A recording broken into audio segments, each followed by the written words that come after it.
who are working for television networks. This, I think, gets into the kind of getting into the details, Mr. Chairman, that I'd like to get into in executive session. After faking a news conference, instead of facing the usual grilling from journalists, the Emergency Management Agency had its own employees, you see them sitting down right there, pretend to be reporters and ask the questions. Well, now the White House is responding. It is not a practice that we would employ here at the White House, or that we certainly don't condone it. We didn't know about it beforehand. FEMA has issued an apology saying that they had an error in judgment when they were attempting to try to get out a lot of information to reporters who are asking for answers to a variety of questions in regards to the wildfires in California. It's not something I would have condoned, and they, I'm sure, will not do it again. Could this be the end of email overload? Could this be the end of email overload? Could this be the end of email overload? There are 5 giant multinational corporations who control all 14,000, virtually all 14,000 radio stations in America, all 5,000 television stations, 80% of our newspapers, all of our billboards, and most of the large internet content providers. So there are 5 guys who are deciding what we hear as news and information. I scream, you scream, you know the rest. I scream, you scream. You know the rest. I scream, you scream. You know the rest. We received an order from one of Murdoch's apparatchiks, if you will, that we should cut away from our newscast and start carrying a fawning tribute to Ronald Reagan that was airing at the Republican convention.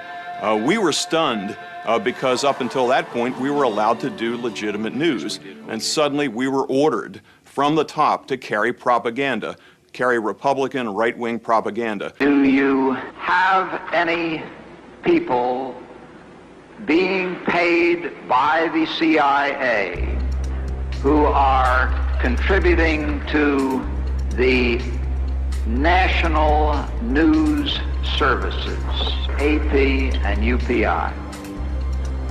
Well, again, I think we're getting into the kind of detail, Mr. Chairman, that I'd prefer to handle in executive session. Your administration continues to make the use of video news releases, which are prepackaged news stories sent to television stations, fully aware that some or many of these stations will air them without any disclaimer that they are produced by the government. Comptroller General of the United States this week said that raises ethical questions. Does it raise ethical questions about the use of government money to produce stories about the government that wind up being aired with no disclosure that they were produced by the government? There is a Justice Department opinion that says these pieces are within the law so long as they're based upon facts, not advocacy.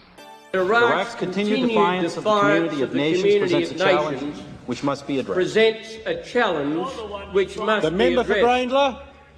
It is inherently dangerous to allow a country such as Iraq to retain weapons of mass destruction, particularly in the light of its past aggressive behaviour.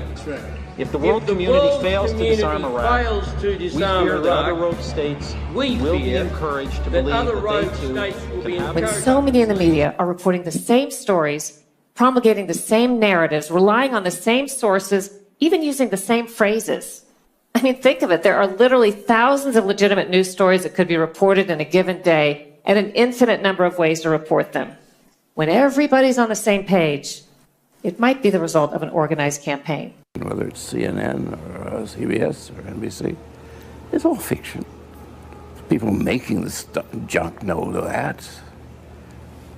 The viewers suspect it, but where are they going to turn to? And this is extremely dangerous to our democracy.